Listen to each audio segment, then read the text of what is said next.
What is the creepiest and most unexplainable paranormal experience you've ever had? This didn't happen to me, but to my family. My grandfather was a violent alcoholic who terrorized everyone around him for decades. He tried to kill my grandmother in front of their 6 children. One of his less horrible acts was abandoning her with all those kids, every single one under the age of 12, leaving her to raise them alone with nothing. Some of his children maintained minimal contact with him over the years, though most kept their distance. He lived about 30 miles from my grandmother and the 2 kids who'd stayed in the area. The relationship was strained at best. Obligation calls on holidays, maybe a brief visit once or twice a year. Nobody forgot what he'd done to their mother. When he was in his 80s, he was hospitalized with complications from decades of alcohol abuse. His body was finally giving out after years of punishment. He passed away alone in the middle of the night, surrounded by machines instead of family. Nobody had expected it to happen so suddenly. The next morning, his oldest daughter, my aunt, went to the morgue to identify the body and handle the paperwork. Before heading to the hospital, she stopped by my grandmother's house to break the news. She dreaded having to tell her mother, not knowing how she'd react after everything he'd put her through. When my aunt walked in, my grandmother was sitting at her kitchen table doing a jigsaw puzzle, humming softly to herself. Before my aunt could say anything, my grandmother looked up calmly and said, "Oh, it's a sad day. He died just past midnight, I imagine." My aunt froze. She assumed someone had already called, maybe one of her siblings, maybe the hospital. My grandmother had been showing signs of dementia lately, so the odd comment didn't seem too unusual at first. My aunt just nodded,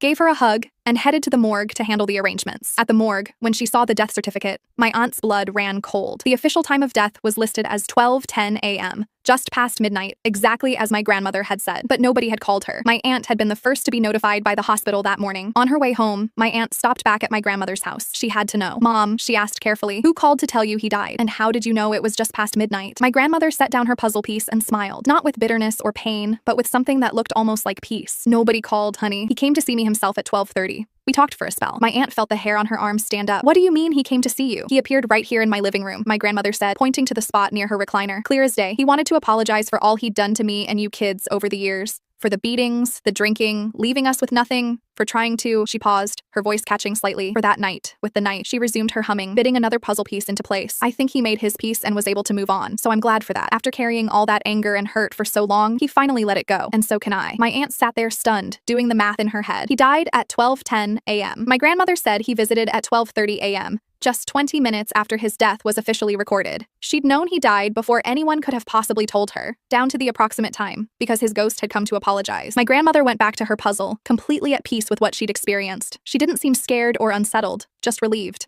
After 50 years of carrying the weight of his abuse, she'd finally received the apology she'd never gotten while he was alive. My aunt never told my grandmother about the exact time of death matching her story. She didn't need to. Some things don't require explanation or proof. Sometimes people just find a way to say goodbye and make peace, even after death. To this day, my entire family believes my grandmother's account. None of us can explain it, but we all witnessed how she knew he died before anyone told her, and how she found closure from a visit that shouldn't have been possible.